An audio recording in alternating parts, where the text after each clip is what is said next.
भक्तजनों, माताओं, बहनों, सादर जय श्री कृष्ण। हमारे YouTube चैनल में आप सभी का बहुत बहुत स्वागत है। मैं हूं आपके साथ आचार्य धर्मेंद्र शास्त्री। तो सबसे पहले आपको और आपके पूरे परिवार को गुप्त नवरात्रि महापर्व की बहुत बहुत शुभकामनाएं और बधाइयां। माता रानी का भरपूर आशीर्वाद आपके जीवन पर सदैव बना रहे। आप सभी सुखी रहें, स्वस्थ रहें, व्यस्त रहें और मस्त रहें। मां जगदम्बा की कृपा से उन्नति करें तथा प्रगति को प्राप्त करते रहें। पूरे वर्ष में 4 बार नवरात्रि आती है। 2 गुप्त नवरात्रि होती है तथा 2 प्रकट नवरात्रि होती है। पहली जो नवरात्रि होती है वह चैत्र नवरात्रि कही जाती है। चैत्र माह के प्रतिपदा से लेकर के नवमी तक जो 9 दिन होते हैं वह पहली प्रकट नवरात्रि होती है। उसके बाद दूसरी जो गुप्त नवरात्रि आती है वह आती है आषाढ़ माह के शुक्ल पक्ष की प्रतिपदा से लेकर के नवमी तक के जो 9 दिन होते हैं वह गुप्त नवरात्रि कहलाती है। उसके बाद तीसरी जो नवरात्रि आती है वह आश्विन यानी कुंवार माह की प्रतिपदा से लेकर के नवमी तक के जो 9 दिन होते हैं उसे प्रकट नवरात्रि कहा जाता है। उसके बाद जो अगली नवरात्रि आती है वो माघ के महीने में आती है। इसे गुप्त नवरात्रि कहा जाता है। माघ महीने में जो नवरात्रि होती है वो प्रतिपदा से लेकर के नवमी तक होती है, उसे गुप्त नवरात्रि कहा जाता है। इसके अलावा एक शाकंभरी नवरात्रि भी आती है। हालांकि धर्म ग्रंथों और पुराणों में 4 नवरात्रि का ही वर्णन किया गया है।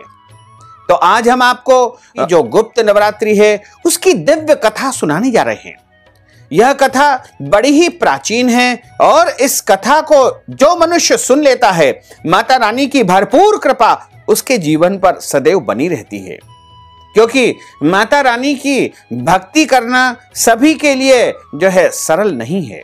क्योंकि माता रानी जो है अलग अलग साधनों से, अलग अलग उपायों से प्रसन्न होती है। तो ऐसे में कई बार हम कुछ गलतियां कर बैठते हैं।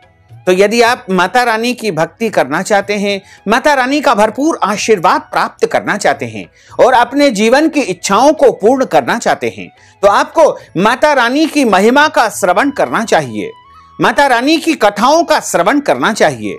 तो गुप्त नवरात्रि की जो दिव्य कथा है उसका यदि आप श्रवण करेंगे तो निश्चित तौर से माता रानी की आपके ऊपर अपार कृपा होगी और आपको श्रवण भक्ति का पूरा पुण्य लाभ प्राप्त हो पाएगा। इस नवरात्रि का यदि आप पूजन अर्चन अनुष्ठान करना चाहते हैं तो आपको कुछ नियमों का पालन भी करना चाहिए। जैसे गुप्त नवरात्रि के दौरान प्रतिदिन सूर्योदय के पहले उठ करके स्नान कर लेना चाहिए और नवरात्रि के दौरान आपको बाल नहीं कटवाना चाहिए, दाढ़ी कटिंग शेविंग नहीं करना चाहिए, नाखून नहीं काटना चाहिए, शरीर के अंग के कोई भी बाल नहीं काटना चाहिए। इसके अलावा ब्रह्मचर्य व्रत का पालन करना चाहिए, पृथ्वी पर शयन करना चाहिए तथा संभव हो तो व्रत करके एक समय भोजन आप कर सकते हैं।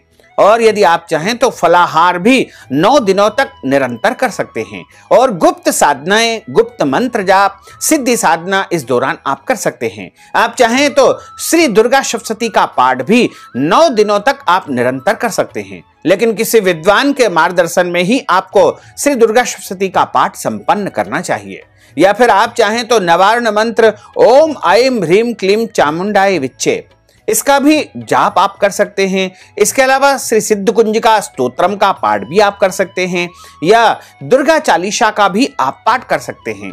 या 10 महाविद्याओं की यदि आपने दीक्षा प्राप्त की है तो वो भी सिद्धि साधना या अनुष्ठान आप संपन्न कर सकते हैं। लेकिन 10 महाविद्याओं की साधना या उपाय या मंत्र जाप अनुष्ठान बिना गुरु दीक्षा के नहीं करना चाहिए। गुप्त नवरात्रि में सबसे पहले जल्दी उठे, स्नान करने के बाद स्वच्छ वस्त्र धारण करें और नवरात्रि की सभी पूजन सामग्री एकत्रित करें।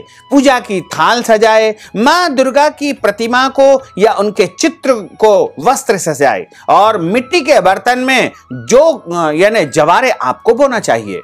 उसके बाद कलश की आपको स्थापना करनी चाहिए। गौरी गणेश का पूजन आपको करना चाहिए। कलश का पूजन करने के बाद माता रानी का पूजन करें।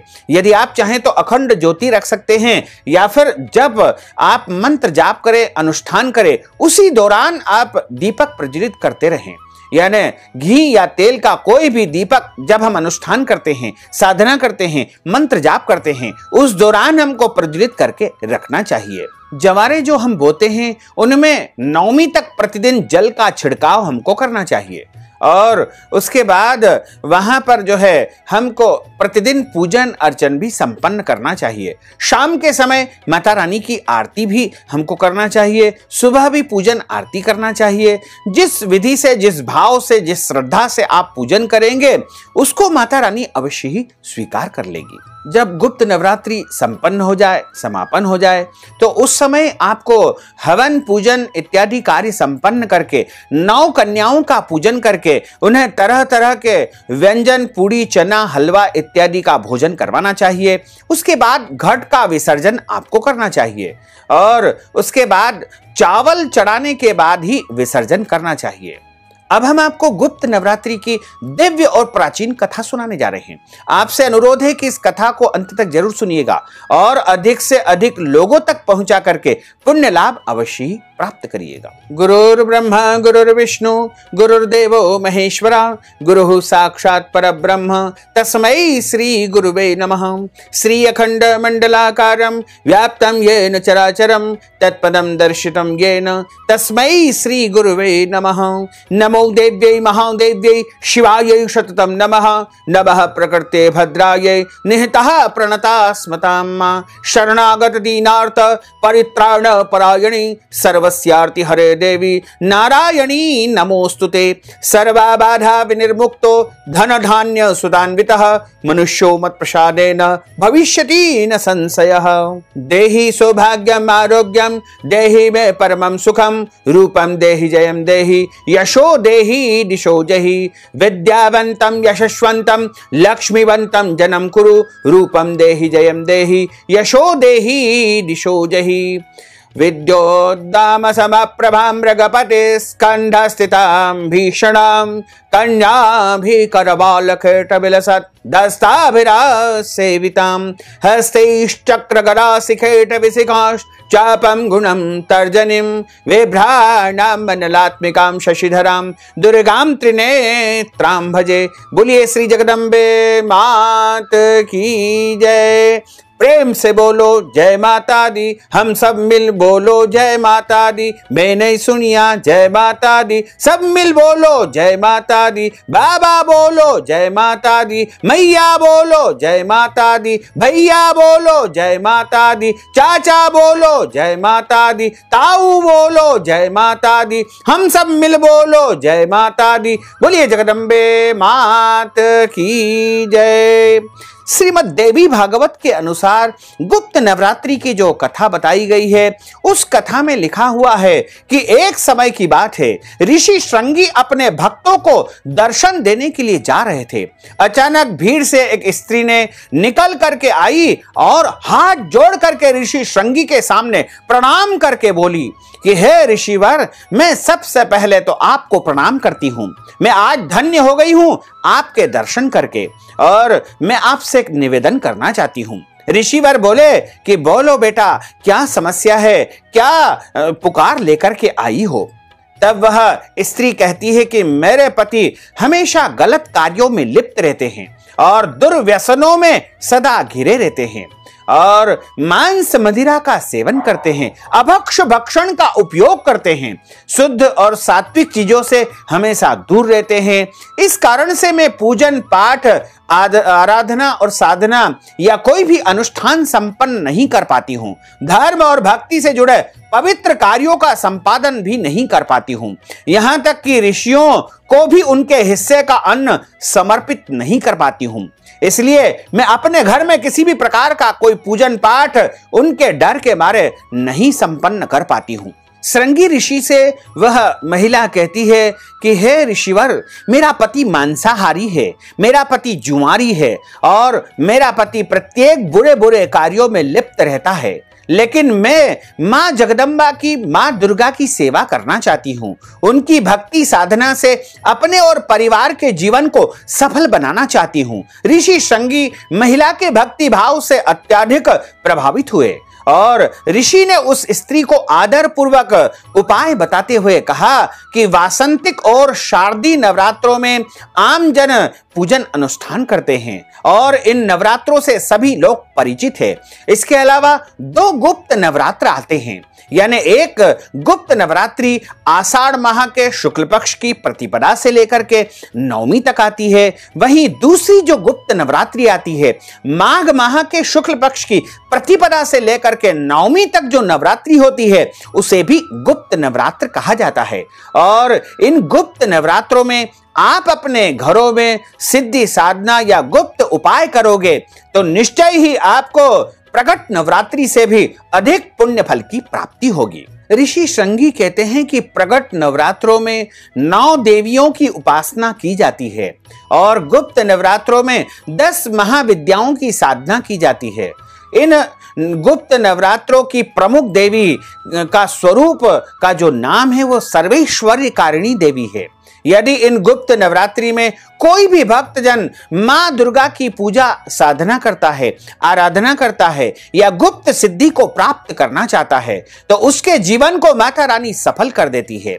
ऋषि श्रृंगी ने आगे कहा कि लोभी, कामी, व्यसनी और बुरे कार्यों में लिप्त होने वाला मनुष्य या मांसाहारी पुरुष अथवा पूजा पाठ न कर सकने वाला भी यदि गुप्त नवरात्रों में माता रानी की पूजा करता है, आराधना करता है, साधना करता है तो उसे जीवन में कुछ और करने की आवश्यकता बिल्कुल नहीं रहती है। उस स्त्री ने ऋषि श्रृंगी के वचनों पर पूर्ण रूप से श्रद्धा रखते हुए गुप्त नवरात्रि की पूजा पाठ आराधना आरंभ कर दी और मां उसके ऊपर अत्यधिक प्रसन्न हो गई। उस स्त्री के जीवन में बहुत परिवर्तन आ गया। उसके घर में सुख शांति आ गई, समृद्धि आ गई तथा उसके पति का जो हृदय था वह भी परिवर्तित हो गया। अब उसका जो पति बुरे बुरे कार्यों में लगा रहता था उसने सभी बुराइयों को छोड़ करके अच्छे मार्ग पर चलना आरंभ कर दिया, क्योंकि मां भक्ति की जो है माता रानी की कृपा उसके ऊपर बरस गई और उसका परिवार समृद्ध हो गया, सुखी हो गया। दोनों पति पत्नी सुखी जीवन को व्यतीत करने लगे तथा माता रानी की भरपूर कृपा उनके परिवार के ऊपर हो गई और उनके घर में सुख शांति समृद्धि का वास हो गया। इस जीवन में उन्होंने बहुत सारा सुख भोगा और अंत में धर्म, अर्थ, काम और मोक्ष को प्राप्त करते हुए वह प्रभु के ईश्वर के लोक को चले गए। इस प्रकार गुप्त नवरात्रि की कथा का जो श्रवण कर लेता है उसके ऊपर माता रानी अत्यधिक प्रसन्न होती है तथा उसे मन चाहा फल प्राप्त हो जाता है। तो माता रानी की कृपा से गुप्त नवरात्रि का अनुष्ठान आप भी यदि चाहें तो कर सकते हैं और गुप्त नवरात्रि में प्रत्येक दिन इस कथा का श्रवण आपको करना चाहिए। आप चाहें तो सुबह, दोपहर, शाम को त्रिकाल समय में इस कथा का श्रवण करें और यदि आपके पास समय नहीं है तो आप 2 बार यानी सुबह और शाम में भी इस कथा का श्रवण कर सकते हैं।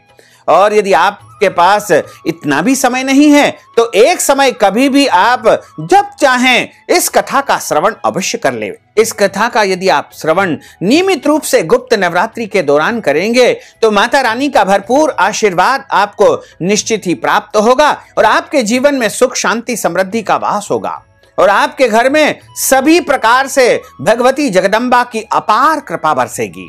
क्योंकि धर्म ग्रंथों और पुराणों में लिखा हुआ है कि कलौ चंडी विनायको, यानी कलयुग में सबसे जल्दी यदि कोई प्रसन्न होते हैं तो वो चंडी और विनायक है, यानी भगवती जगदम्बा और भगवान गणेश जी।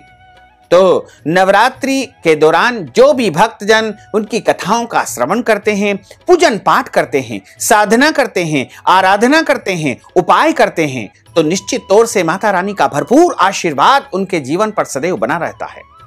बोलिए जगदम्बे मात की जय। भक्तजनों, माताओं, बहनों, यदि आप गुप्त नवरात्रि की कथा के निमित्त या फिर गुप्त नवरात्रि के निमित्त कोई भी दान पुण्य करना चाहते हैं या अपने लिए अनुष्ठान संपन्न करवाना चाहते हैं तो आप हमारे माध्यम से अपना नाम तथा गोत्र हमें बता करके अपना जो है अनुष्ठान संपन्न करवा सकते हैं। इस हेतु आप हमारे पेटीएम के माध्यम से, गूगल पे के माध्यम से, फोन पे के माध्यम से नगद धन राशि भेज करके और गुप्त नवरात्रि का पूरा पुण्य लाभ प्राप्त कर सकते हैं। तो आपसे अनुरोध है कि हमारे इस ज्ञानवर्धक वीडियो को अधिक से अधिक लोगों को शेयर करिएगा, लाइक करिएगा, कमेंट करिएगा, और यदि अभी तक आपने सब्सक्राइब नहीं किया तो अभी और इसी समय सब्सक्राइब अवश्य कर लीजिए। आपको और आपके पूरे परिवार को सादर जय श्री कृष्ण, सादर धन्यवाद।